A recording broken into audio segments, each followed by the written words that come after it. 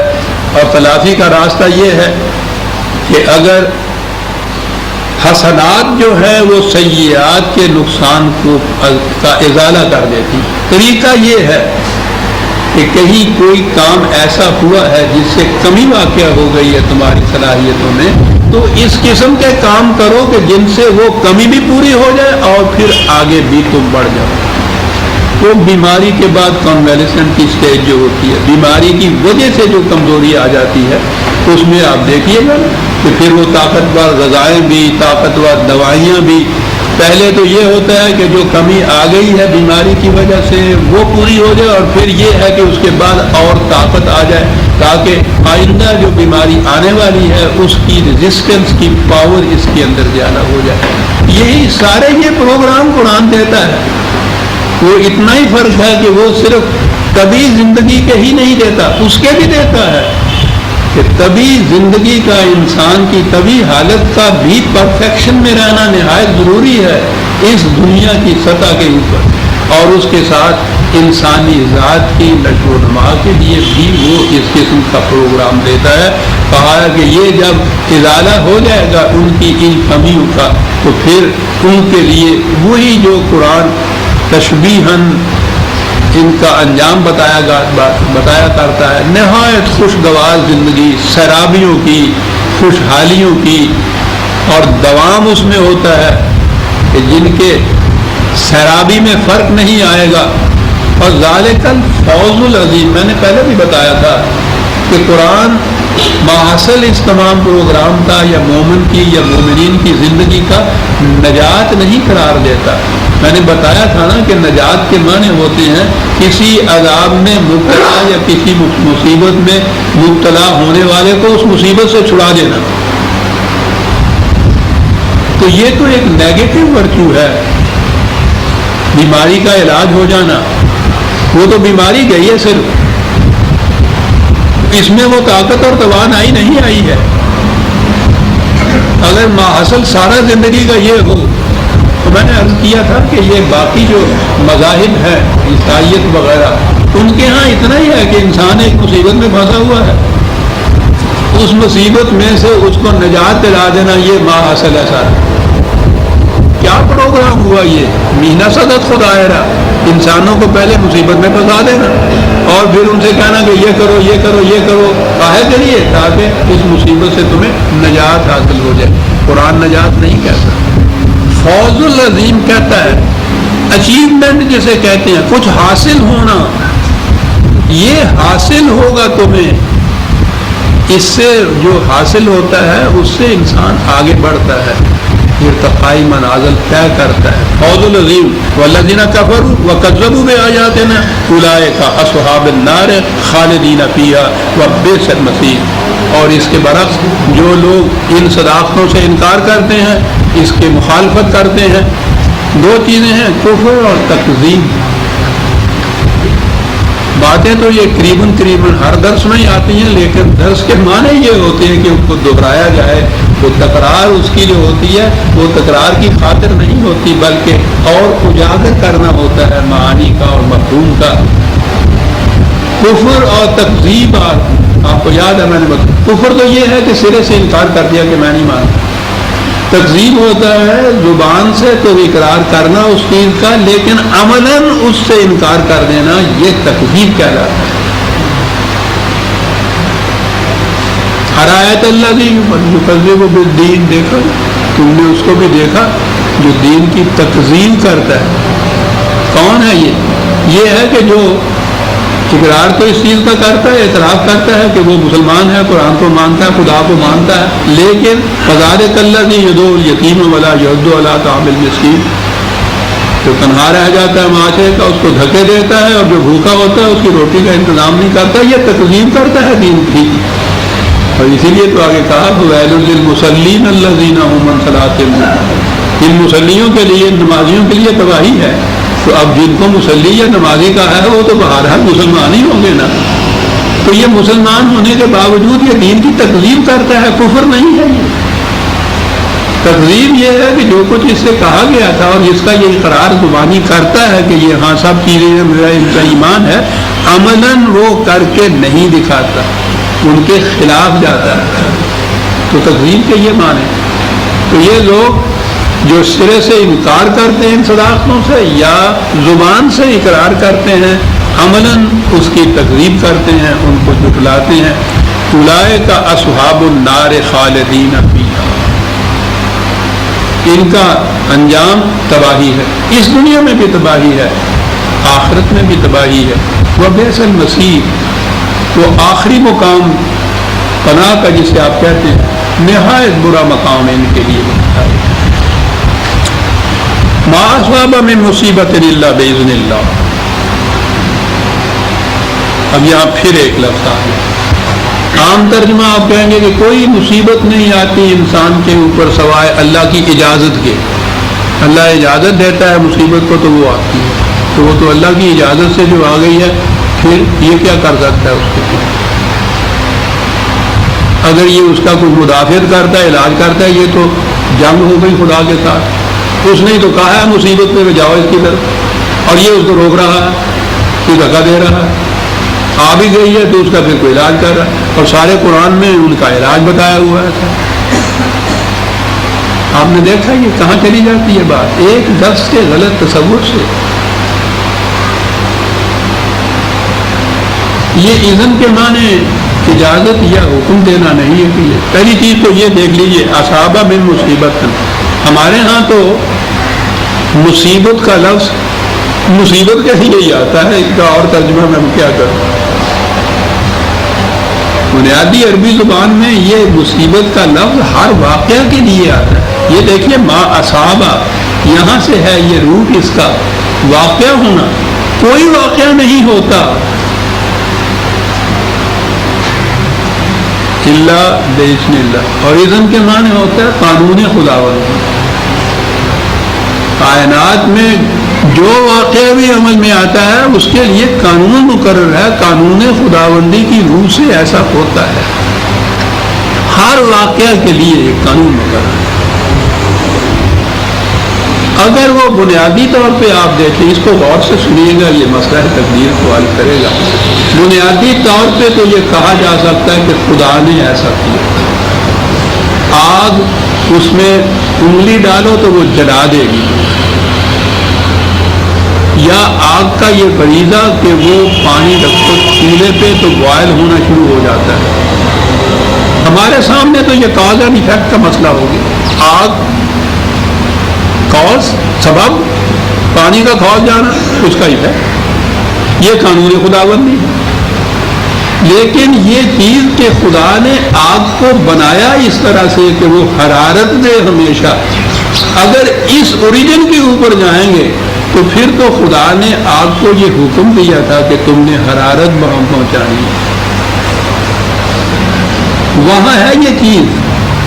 اسی لیے یہ جو امر کا عالم امر ہے، جہاں یہ چیزیں خدا طے کرتا ہے کہ آگ سے کہتا ہے کہ تو نے حرارت بہم پہنچانی ہے، پانی سے کہتا ہے تو نے پیاس بجھانی ہے، یہ چیزیں جو ہے اس کے لیے ہے یحکم ما یرید، وہاں صرف خدا کی مرضی اختیار چلتا ہے۔ یہ بات نہیں کہ پہلے کوئی کاز موجود تھا تو پھر آگ نے حرارت بہم پہنچائی، وہاں یہ بات نہیں ہے۔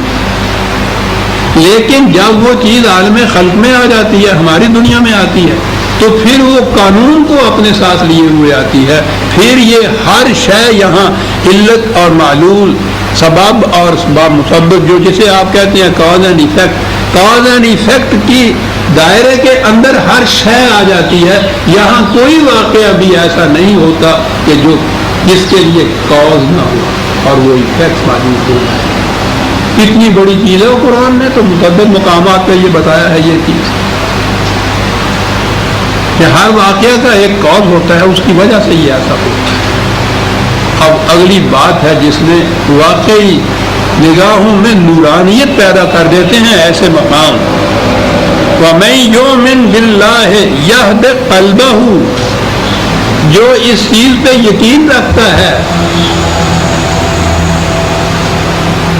یہ علم حاصل کرتا ہے تو اس سے اس کی فراست کو ایک روشنی مل جاتی ہے جو معلوم کر لیتا ہے کاز سے کہ اس کا ایفیکٹ کیا ہوگا.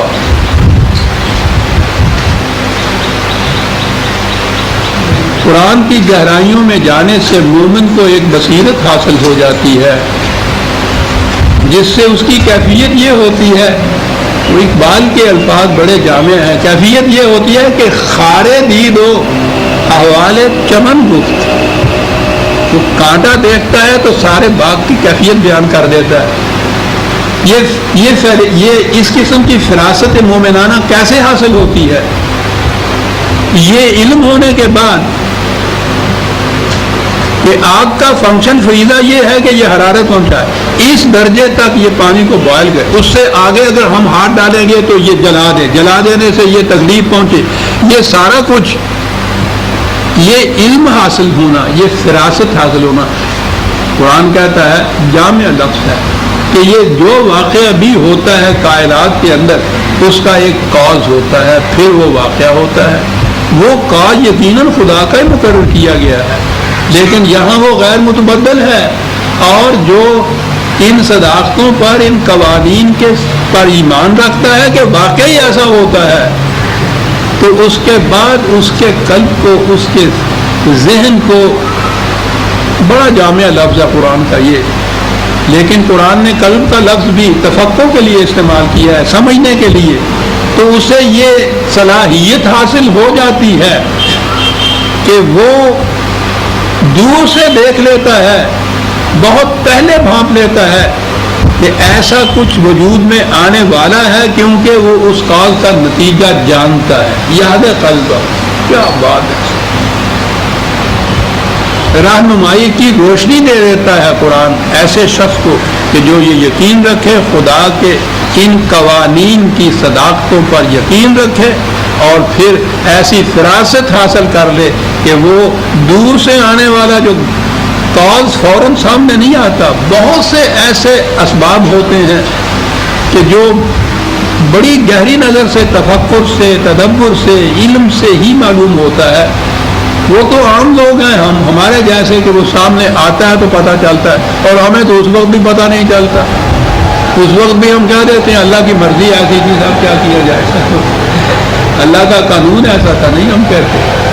اس کے لیے تو علم حاصل کرنا پڑتا ہے. لیکن وہ جنہیں فراست حاصل ہوتی ہے وہ بہت پہلے سے یہ بتا دیتے ہیں، یہ پیشین گوئی نہیں ہوتی. بعد میں سے بات آئی، اذن کا لفظ قرآن نے بارش کے لیے بھی استعمال کیا ہے. بارش خدا کے اذن سے ہوتی ہے. ہمارے ہاں والے محکمہ موسمیات میں کسی پہ تنقید نہیں کر رہا، چھوڑ لیجیے. جن لوگوں کے ہاں یہ چیز علم پرفیکشن پہ پہنچا ہوا ہے وہ بہت پہلے بتا دیتے ہیں، فلاں وقت پہ فلاں جگہ اتنی بارش ہوگی. کیسے بتا دیتے ہیں؟ خدا نے یہ قانون مقرر کیا ہوا ہے. وہ قانون کے جو کازز ہوتے ہیں جن سے بارش برستی ہے، وہ اپنی فراست سے، اپنے آلات سے، ان ذرائع سے پہلے معلوم کر لیتے ہیں کہ ایسا ہوگا. اس کے بعد یہد قلب واللہ بکل شیء علیم، یہ اس خدا کے بنائے ہوئے قوانین ہیں کہ جس کو ہر شے کا علم ہوتا ہے. کہاں علیم کا لفظ ہے؟ اور پھر یہ کہا کہ جس طرح سے یہ کاز اینڈ ایفیکٹ کے قانون خارجی کائنات کے اندر عمل پیرا ہوتے ہیں، انسانی زندگی، انسانی دنیا میں بھی یہی ہوتا ہے. وہاں بھی قانون مقرر، دھاندلی نہیں ہے، ڈنڈا نہیں ہے، قانون ہے. جو نظام بھی انسانیت کے لیے ظلم اور جبر اور استیلاس کا منصوب ہوگا، یہ کاز ہو گیا، اس سے تباہی آئے گی، یہ اس کا ایفیکٹ ہوگا. یہ قانون مقرر ہے. قرآن کریم جو بار بار کہتا ہے کہ لا یفلح الظالمون، ظالم کی کھیتی نہیں پنپ سکتی، جبر کامیاب نہیں ہو سکتا، ظلم پنپ نہیں سکتا. بار بار یہ چیزیں وہ کہتا چلا جا رہا ہے. وہ یہ نہیں ہے کہ وہ وہاں سے کچھ اناؤنسمنٹ کر دیتا ہے کہ یہ ایسا نہیں ہو سکتا. وہ بتاتا یہ ہے کہ ہمارا قانون یہ ہے کہ کہ جہاں بھی جبر اور استحصال سے کام لیا جائے گا اس کا نتیجہ تباہی ہوگا. یہ اٹل قانون ہے. اسی طرح جس طرح سے آگ پہ پانی رکھو گے تو وہ کھولے گا.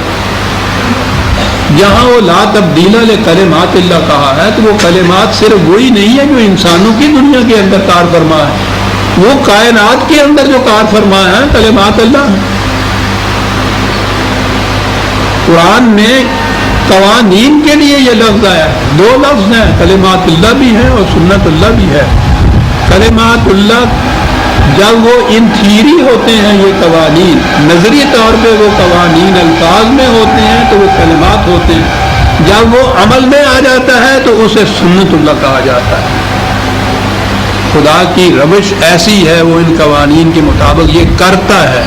پہلے بتایا ہے کہ یہ نظری طور پہ قانون یہ ہے کہ ظالم کی کھیتی پنپ نہیں سکتی, اور جب ظالم کا انجام تباہی ہوتا ہے تو اسے کہیں گے یہ سنت اللہ کے مطابق ہو رہا ہے. کیا الفاظ ہے قرآن کے طرف. واللہ بکل شیء علیم. اس واسطے اے جماعت مومنین بچنا ہے ان تباہیوں سے. اطیعوا اللہ واطیعوا الرسول فإن تولیتم فإنما علی رسولنا البلاغ المبین. اطاعت کرو تم اللہ کی اور اس کے رسول, اور اگر تم اس سے اعراض برتو گے تو نہ خدا کا کچھ بگاڑو گے, نہ اس رسول کو ہی کسی قسم کا تم نقصان پہنچا سکو. یہ ان کا کاروبار نہیں ہے کہ اس سے ان کا مندہ پڑ جائے گا, نقصان ہو جائے گا, بالکل نہیں. رسول کے ذمے ہر جگہ یہ کہا ہے کہ کہا یہ ہے خدا نے